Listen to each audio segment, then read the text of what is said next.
Hey, greetings, everyone. Lieutenant Colonel Alan West, and welcome to the Steadfast and Loyal podcast. You gotta light 'em up before they burn it down. Better dig deep, put 'em in the ground. Blood on their hands, they're hellbound. Save us all. Ooh, they're gonna burn it down. Save us all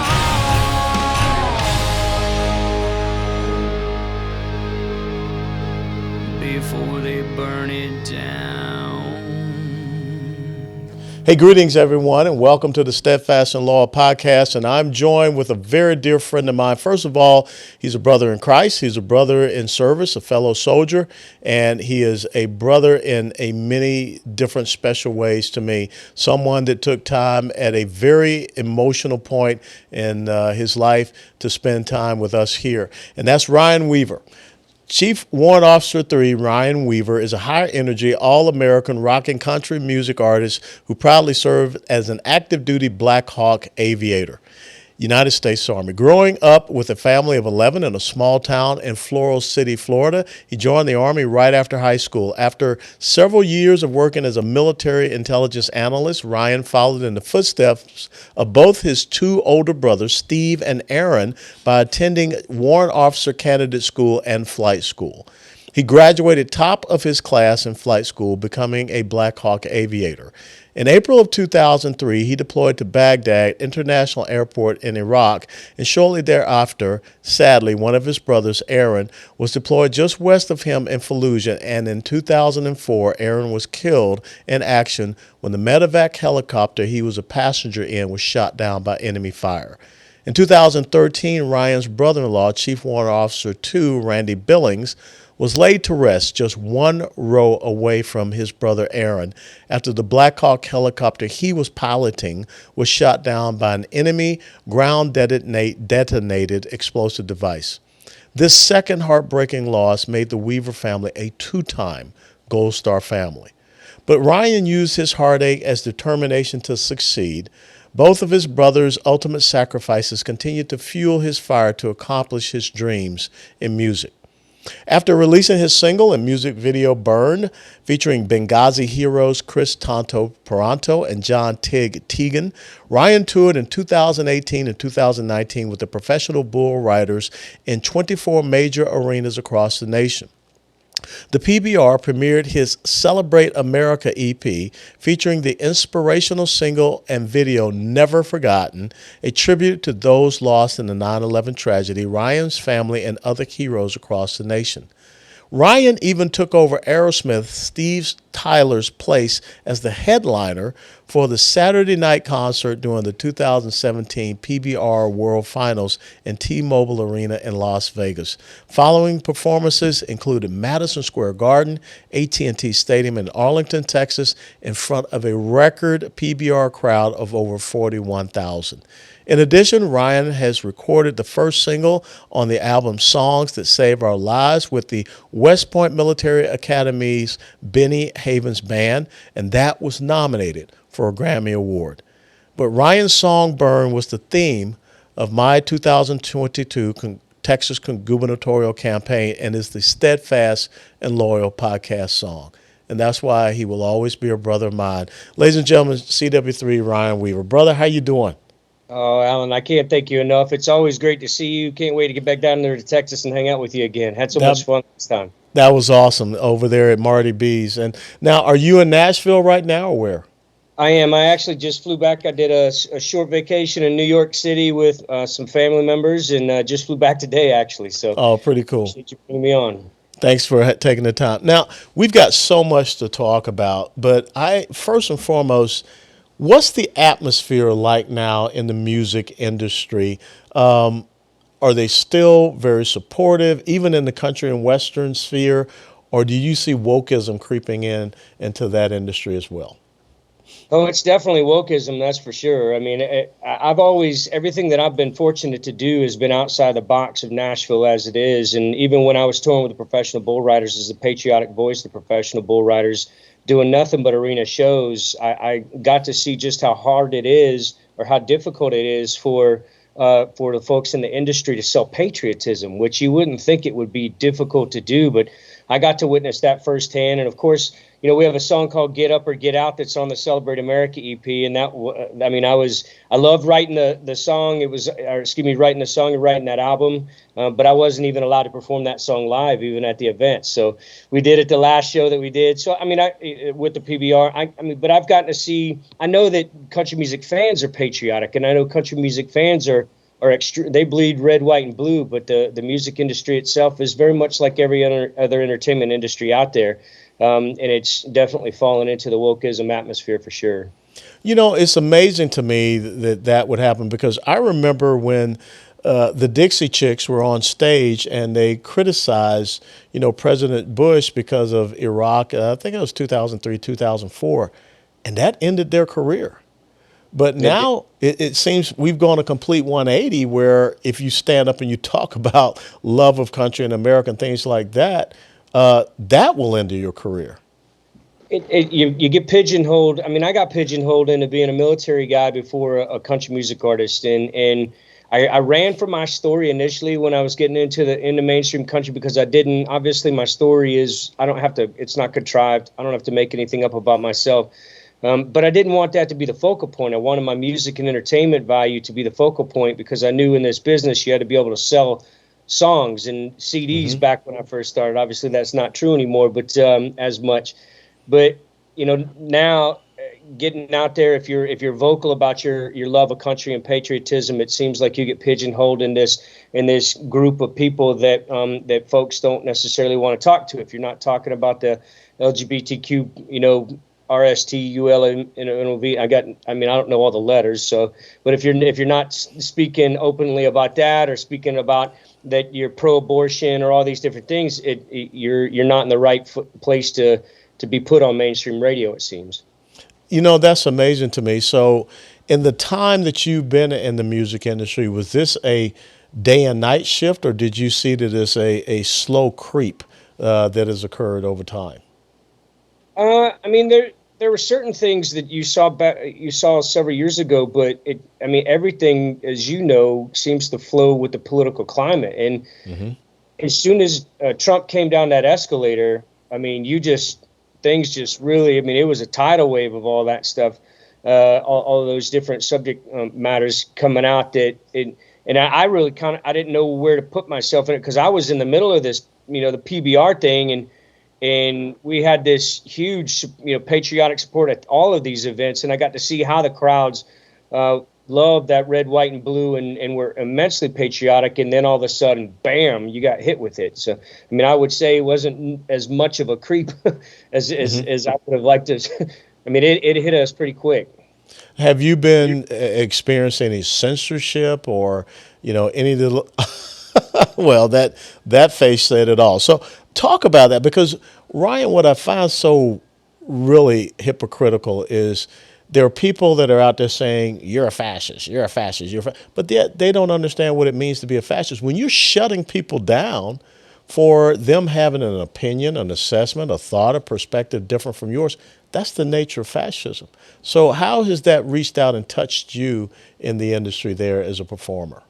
Well, when you're in an industry that specifically is built around your ability to express yourself openly and your views, you go back to the days of Hank Williams Jr. and Charlie Daniels when they were expressing themselves. And it was interesting because Charlie Daniels was such an icon. Yes. He was always vocal about his conservative values and his conservative beliefs. And then, me getting on as a country music artist there's so many times people have said to me, you got to be really careful about what you say, because you're never going to be able to make it to the next level, because they're going to cancel you in this if you have overtly conservative values and conservative views. And that's it. And my first response to that would be, this is the exact opposite of what it used to be, because that's exactly what country music used to be about. It used to be about those things that we care about in this country that really are the building blocks to a great foundation to any kind of a career or relationship or whatever it may be, or this country in itself.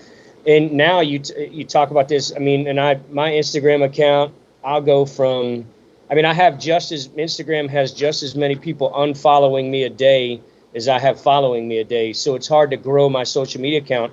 But as long as I don't talk about politics on there, it seems that they're okay with helping me grow. But for me, it's not even just politics, but my conservative values. They always seem to get spun into the political realm. In social media, the industry, you name it, they're always wanting to silence that conservative voice. And what's amazing to me is that if you follow along with the progressive, the leftist, the Marxist, line, if you embrace the BLM or whatever, then all of a sudden everyone's cheering you, and you're a great person. I mean, I don't see too many people going out there and canceling out LeBron James after some of the very questionable and somewhat troubling things he has said. I mean, releasing information on police officers such as that, but yet I don't understand how people in the music industry, where music is about the freedom of expression, are all of a sudden canceling or targeting people for that freedom of expression. Because if we get to that point where it is only freedom of accepted expression, then eventually it can come and bite them in the fourth point of contact as well. Well, I think one of the things that amazed me is I wrote with a country music Hall of Fame songwriter just a few months ago, and he told me a story. I want to say it amazed me. It shocked me. He's got 20, 30 some odd number ones. He's in the Country Music Hall of Fame. He's some of the biggest names out there sang the songs that he wrote. And he had a number one song with Aaron Lewis. I'm sure that everybody out there has heard that one. Am I the Only One? He had a number one song with him. And he also had another number one song with another artist. And he didn't, when that song was number one with Aaron Lewis, he didn't get invited to his number one party at BMI for the other number one song that was out already, because he showed up to the party because his co-writer told him about the party, and they said, "Hey, just talking to BMI guys, how come I didn't get invited to my own party?" And they said, "Oh, we didn't know you didn't get invited." And he said, "I've been invited to every single one of my number one parties since I've been in this business, but now I've got a conservative song that's out there that's number one that didn't take. They spent no money on that song. It went number one on its own because country music listeners want to hear that kind of content. They want to hear those kind of songs. And it went number one on its own, didn't have the big machine pushing it out there, but the other song did. And he's got extremely conservative views, and he's in values. And you get to see it even at the top level of the game with a songwriter like him who's been established in the industry, getting shut down just like that. It's just crazy. Well, to me, it's shameful. I mean, because you're supposed to evaluate someone in the industry, in the music industry, on their abilities and their talents. I mean, you're not supposed to ostracize them because I don't like how you think. And that's a very dangerous position for us to get to in the United States of America. So where do you see things going in the country music industry? I mean, is it coming to a juggernaut? Is it coming to a head? I mean, where do you see it? Because, like you say, the fans are strong, patriotic, conservative Americans.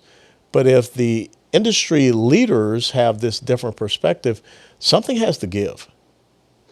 Well, I mean, I think that we've seen in history, the pendulum always ends up swinging back and forth. And my hopes are that, this temporary woke culture cancel culture that we're living in right now is exactly that. I hope it's a temporary thing. If there's anything that we did see the number one moneymaker for artists now is not music sales. I mean, we get 0.007 cents a stream on Spotify. The music sales are not really what's the determining factor. It's the ability to put butts in seats at concerts, being able to sell concert tickets and merchandise. Those are really where the money's coming from now. And when you started seeing, artists that were going to venues that were requiring, mask mandates and proof of vaccination and all those things, the country music fans started. I mean, they were showing their displeasure in that. People were not showing up to those shows, and the record labels, bottom line, I learned something when I moved into this town. It's who you know and how much money you have. Your talent doesn't. They can make you sound good. You can get in a studio and they can fix your voice. I mean, look at Kanye West, for goodness sake. I mean, No relation here, okay?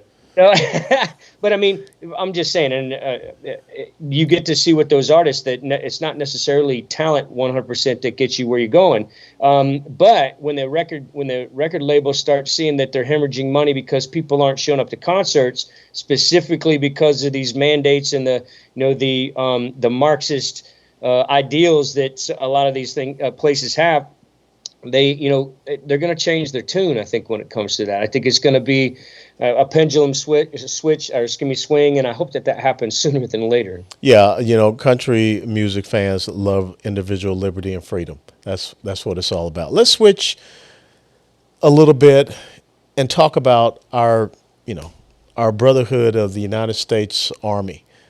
We are seeing a crisis. Yeah, we're seeing a crisis right now with the recruitment and retention in the United States military, because all of a sudden we're talking about, if someone wants to say that they're, a female, but they were born a male, you've got to accommodate them. And if they're a female and they think that they're a male, that you got to accommodate them, and they have to be able to shower and all of these different things. And here are all the different pronouns they have to learn. That has crept into the military. And you think about now with cultural Marxism that says, Ryan Weaver, because you have a different skin pigmentation, you're a bad person, you're an oppressor. And Alan West, because you have a different skin color, you're oppressed and you're always going to be a victim. How do you build a cohesive fighting force like that? Well, I think that you and I both know the job of the military is to go out there and protect this nation by being the most powerful fighting force that you possibly can. I mean, that's what we're supposed to be. Mm-hmm. And when you're not focused on, I posted a post on Instagram a little bit back, and it said, do you think that the the gentlemen that were storming the beaches of Normandy were concerned about the sexual orientation and whether someone identified as a man or a woman when they were storming the beaches of Normandy? No, they were there to kill the enemy. And we're talking about all these, the war in Ukraine, or the conflict in Ukraine, and the different things that are happening around the world that Joe Biden clearly has no control over whatsoever. When it comes to our military fighting force, are they focusing on what they should be focusing on, which is being able to defeat the enemy in combat? Mm-hmm. I think that they've switched so far off track in that regard. I mean, you saw the article when they said that the new training says that you need to be able to let someone who identifies as the opposite sex shower in the same showers.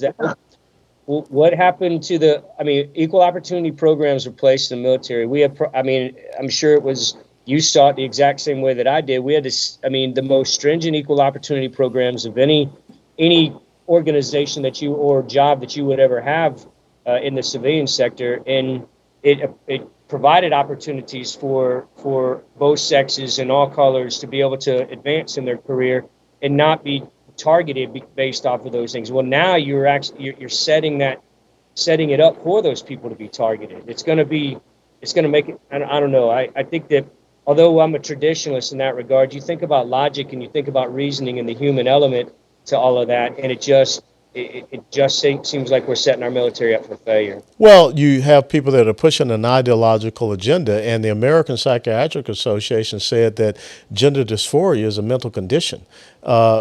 We kick people out of the military for many different things, and so if someone is suffering from a mental condition, and why should the American taxpayer be out there paying for hormonal therapies, gender transition surgeries, and things of that nature when our training and readiness is suffering?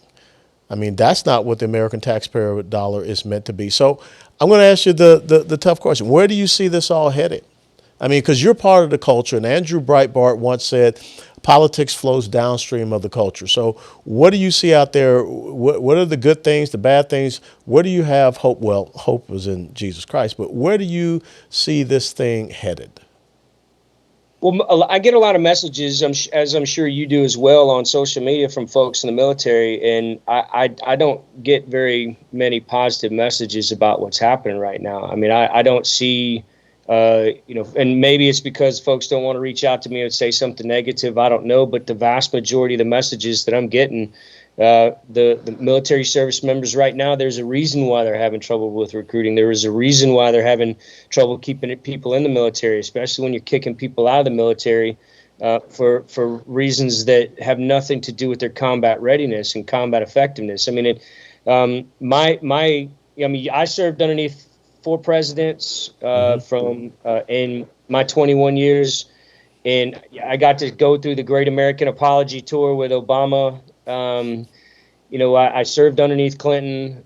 I got to see the switch back and forth between the focus on combat readiness to the focus on fluff and sensitivity and all these kind of things. And then I'm hoping that when, President Trump or when he comes back or whoever it is, a Republican president comes back into office, hopefully when you decide to run for president. Stop it. And you get my vote. My hopes are that we get to see some logic and reasoning in the most powerful military come back to focusing on being combat ready as opposed to being sensitive about what somebody else feels next to them in the foxhole. You're absolutely right. So what's your next project? What are you working on right now? I've got I'm actually doing a few. I got a really cool nonprofit event that I'm going to be going to the first weekend of September and doing a concert there. They bring veterans out to essentially a hunting, shooting, fishing camp for the weekend. Then we throw a concert for them, and working on a brand new music video. I got What You Think of Me that we're putting the funding together for What You Think of Me. Was excited to get to work with Chad there with you, working there with you on my last project. He did some of the editing on that, but I'm looking, I see a poster in the background. That's the canvas. That's you. That he also worked on as well. We're going to have him working on as our director of photography for this music video. If we can get his busy schedule lightened up a little bit for him to come out. But I wrote the song on the 10th anniversary of my brother's death, and we've waited to release this song. We've got an extremely powerful script for it, and the concept for the video is going to be incredible. We're working on funding right now to make that happen. Super excited to get involved in that. And then, of course, September 11th weekend, I'll be down in Orlando doing a concert for the Benghazi. John Tigan's going to be down there, one of the Benghazi guys, for Wheelchairs for Warriors with the Shadow Warrior Rider. The Warrior Riders. I got to make sure I get this right. Warrior Riders Motorcycle Club and the Warrior Shield Foundation. So lots going on. Well, where can people follow you out there, social media, websites, things of that nature, and support you in all that you're doing, Ryan? RyanWeaver.net is my website. It has all my social media on there. If you're on Instagram, Ryan, and Facebook, Ryan Weaver Country, all 3 words. If it doesn't have a blue check mark, it's not me. I get a lot of fakes out there, people trying to do bad things on social media, but Ryan Weaver Country with a blue check mark. But other than that, those are my primary places to go. I do have a True Social, but it's brand new on an Android, and I don't have a whole lot of followers on there yet. So just trying to develop that as well. Well, I just want to thank you for being a friend, being a brother soldier, and continuing to honor the oath that you took to support and defend the Constitution of the United States of America against all enemies, foreign and domestic, because you're on a battlefield and you're out there on the cultural battlefield. And the fact that you're willing to continue to advance the standard of liberty and freedom means the world to each and every one of us. And you're a special person, Chief Warrant Officer 3, Ryan Weaver. So God bless you. And thank you so much for being on the Steadfast and Loyal podcast. Thank you so much for having me. And Alan West, the world needs leaders like you right now. President Alan West does not bad ring to it. I'm telling you right now. Get out of here, man. God bless you, brother. Be safe. Hopefully see you up there in Tennessee on Rocky Top someday. Yes, sir. All right. Take care, Ryan. Ladies and gentlemen, thank you so very much for tuning in to the Steadfast and Loyal podcast and having time to listen with a great Army aviator and also a great country music star, and that's CW3 Ryan Weaver. He's the reason why we have this incredible song. It is the theme of this podcast. So please follow Ryan, support the work that he is doing, because he's out there fighting the culture that is even infiltrated into the country music industry. God bless you all. And if you like this podcast, please click that like button and share it with others. Take care. Have a great night.